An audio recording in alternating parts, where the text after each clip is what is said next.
प्रकार उत्तर भारत में कबीर की वाणी ने घर घर में स्थान बना लिया है, उसी प्रकार दक्षिण भारत में तिरुवल्लुवर ने अपने कहे गए वचनों के द्वारा दक्षिण वासियों का हृदय जीत लिया है।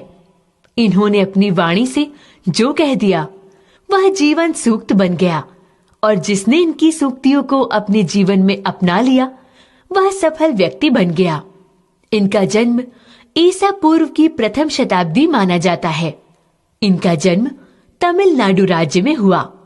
प्राचीन संत और महापुरुषों ने अपनी रचनाओं में अपना परिचय नहीं दिया है। यही कारण है कि अनेक कवियों और लेखकों के जीवन का वृत्तांत ठीक से प्राप्त नहीं होता। जनश्रुतियों के अनुसार कबीर की तरह ही इनके माता पिता ने भी जन्म होते ही इनका त्याग कर दिया था। वल्लभ जुलाहा जाति के निसंतान दंपत्ति ने इनका पालन पोषण किया। माता पिता के वल्लभ होने के कारण इनका नाम वल्लुवर पड़ गया। तिरु शब्द को तमिल भाषा में आदर सूचक शब्द माना जाता है, जिसका अर्थ है श्री। इस प्रकार इनका नाम तिरुवल्लुवर पड़ गया। कहा जाता है कि बड़े होने पर अपना जीवन वृतांत जानने के बाद ये अपने माता पिता से आज्ञा लेकर तपस्या करने के लिए वन में चले गए। वहां इन्होंने घोर तप किया। इसके बाद इन्होंने समाज सेवा का संकल्प लिया और मन में सोचा कि समाज की सेवा करने के लिए मुझे समाज के बीच रहना होगा। इसलिए वापस लौटकर इन्होंने अपने पिता के व्यवसाय को अपनाया और कपड़ा बुनने का कार्य करने लगे। इसके बाद इन्होंने वासुकी नाम की एक विदुषी के साथ विवाह कर लिया। विवाह के बाद ये मलयापुर में रहने लगी। इनके समान ही इनकी पत्नी भी साधारण और उच्च विचारों वाली महिला थी। ये दोनों मिलकर धर्म, कर्म और परोपकार के कार्य में लगे रहते थे। इन्होंने काम, क्रोध, लोभ, मोह आदि षड्रिपुओं को जीत लिया था। इससे संबंधित इनके जीवन की एक घटना इस प्रकार है। एक बार की बात है, दक्षिण भारत के मलयापुर गांव में एक सज्जन कपड़ा बेच रहे थे। सफेद दाढ़ी, मुखमंडल पर तेज, विनम्रता की प्रतिमूर्ति इस व्यक्ति को देखकर बाजार में घूमते हुए एक धनिक पुत्र ने अपने मित्र से कहा, वणिक की वृत्ति और साधु का वेश, ये सब ढोंग है, ढोंग। उसके मित्र ने कहा, नहीं मित्र, ये सचमुच साधु हैं।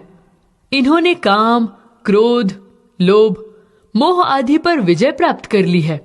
क्या तुम समाज में आदरणीय तिरुवल्लुवर को नहीं पहचानते हो? धनिक पुत्र ने उपेक्षा से कहा, नहीं, मैं नहीं मानता इन सब बातों को। आज के युग में लोभ, मोह, माया को छोड़ना असंभव है। खैर छोड़ो, हाथ कंगन को आरसी क्या, अभी इस संत की परीक्षा ले लेते हैं। इतना कहकर धनिक पुत्र तिरुवल्लुवर के पास पहुंचा और बोला, एक अच्छी सी साड़ी लेनी है। तिरुवल्लुवर ने साड़ियां दिखाई। एक साड़ी पसंद करके उसने दाम पूछा। तिरुवल्लुवर ने उत्तर दिया, 4 रुपए श्रीमान। धनिक पुत्र ने साड़ी हाथ में ली और उसे फाड़कर 2 टुकड़े कर दिए और बोला, हमें आधी साड़ी ही चाहिए, अब इसका दाम बताओ। 2 रुपए दे दीजिए श्रीमान। तिरुवल्लुवर ने नम्रता से कहा। धनिक पुत्र ने अब उस आधी साड़ी को भी फाड़ लिया और एक टुकड़ा हाथ में लेकर उसका मूल्य पूछा। तिरुवल्लुवर ने कहा, 1 रुपया श्रीमान। धनिक पुत्र ने उस टुकड़े को भी 2 टुकड़े कर दिए। फिर पूछा, अब इस टुकड़े का क्या लोगे? तिरुवल्लुवर ने बिना किसी क्रोध के कहा, श्रीमान, इसका 8 आना 50 पैसे दे दीजिए।